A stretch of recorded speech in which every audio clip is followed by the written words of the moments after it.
Ali, kamu dah sedia? Jom.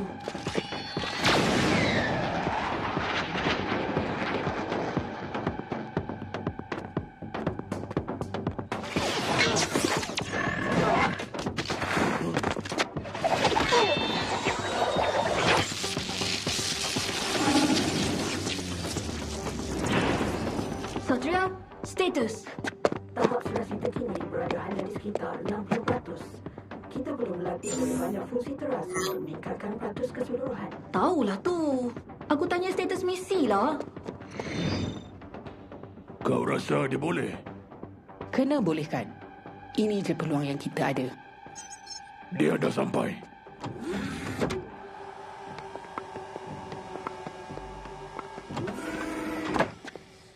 Datuk, Saya percaya kamu masih ingat ketua security saya, Amir? Dayang, Gans, lama tak jumpa.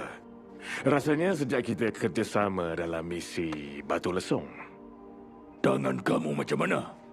Tiada masalah. Mungkin lepas ni giliran saya untuk selamatkan kamu.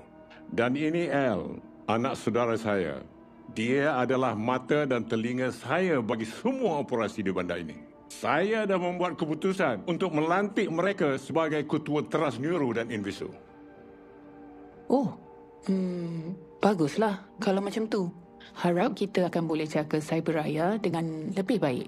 Jadi, apa yang kamu ingin tunjukkan?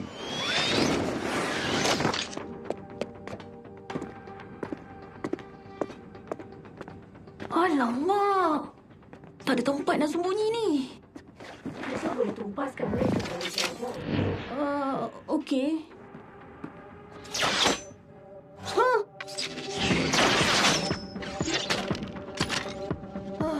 Tak jadi lagi. Satria dilengkapi dengan data kesemua ejen mata bagi membolehkannya menjalankan fungsi 4 teras. Kami fikir selepas ketiadaan Zain dan Jin, jalan terbaik untuk meneruskan operasi adalah dengan menggabungkan teras supaya tiada lagi masalah keseimbangan. Kenapa ejen muda? Tiada calon yang lebih baik? Dia seorang sahaja yang berpengalaman dengan dimensi iris. Ia mirip sistem yang digunakan untuk mengawal Satria.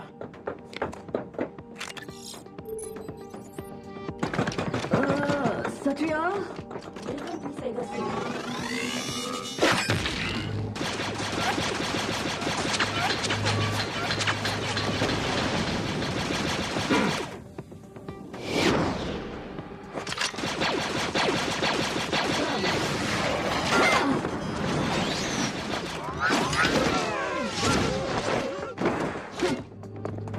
Bukankah jauh lebih efisien kalau kawal dengan AI?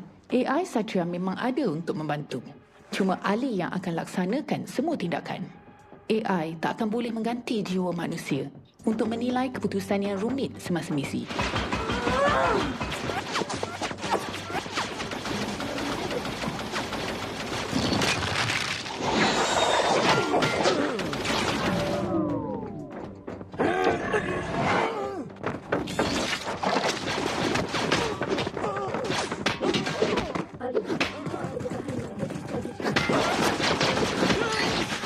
Strategi macam mana?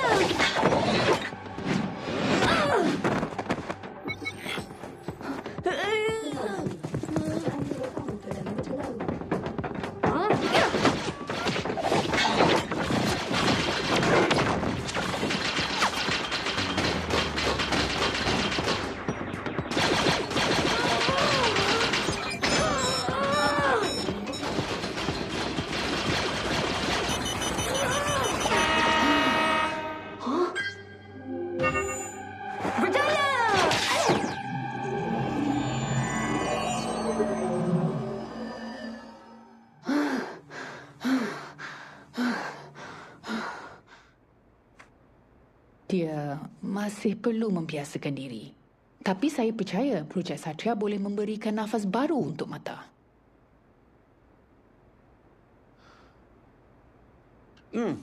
Jelas sekali dia belum sedia. Saya perlu lihat lebih banyak perkembangan sebelum projek ini boleh diluruskan.